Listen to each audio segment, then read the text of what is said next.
Bonjour à tous. J'ai la chance aujourd'hui d'avoir dans la salle de la famille et des amis qui me connaissent assez bien pour savoir que je suis assez accro sur les puzzles. J'aimerais bien vous demander qui aime les puzzles.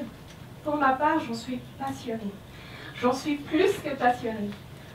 Pour moi, le puzzle symbolise deux choses. La première, c'est les forces de caractère.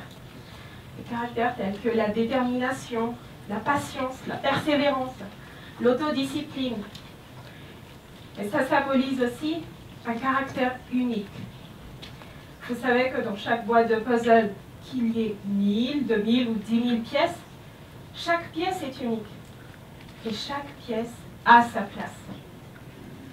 Alors à ce stade, vous vous demandez sûrement ce que le puzzle a à voir avec notre conférence d'aujourd'hui. C'est tout simplement ce caractère unique.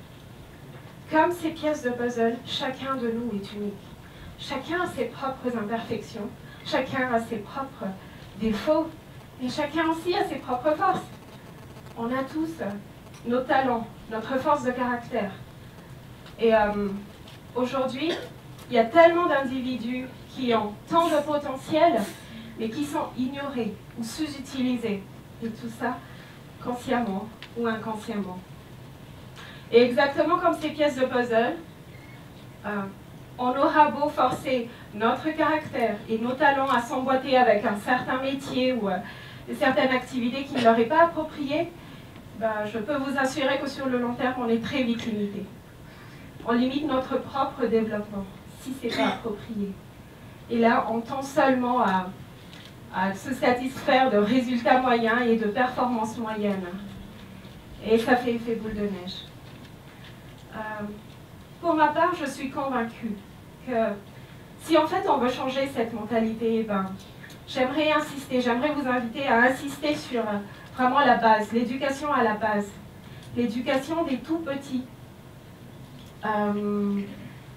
J'ai un petit garçon qui n'a même pas 3 ans encore, et quand je le regarde, je me dis, je suis sûre qu'il n'y a pas que moi comme parent qui pose ces questions, mais je me dis, comment est-ce que je peux faire? Comment est-ce que je peux l'accompagner et l'équiper dans la vie pour qu'il apprenne à construire, à développer son caractère?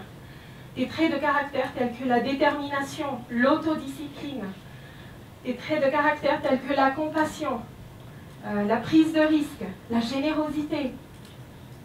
Comment est-ce que je peux l'éduquer pour qu'il puisse découvrir ses propres talents et les développer de manière intentionnelle? Pourquoi est-ce que c'est si difficile en fait d'être unique? Pourquoi est-ce que c'est si difficile à être accepté? Eh bien tout simplement parce que tout autour de nous nous pousse à le renier. Tout autour de nous nous pousse à nous conformer à la majorité. On a peur d'être différent. On a peur de sortir du lot. On a peur de déplaire et on a peur de décevoir. Alors décevoir nos amis, décevoir nos familles. Les normes éducationnelles, culturelles ou sociales en place, on a peur.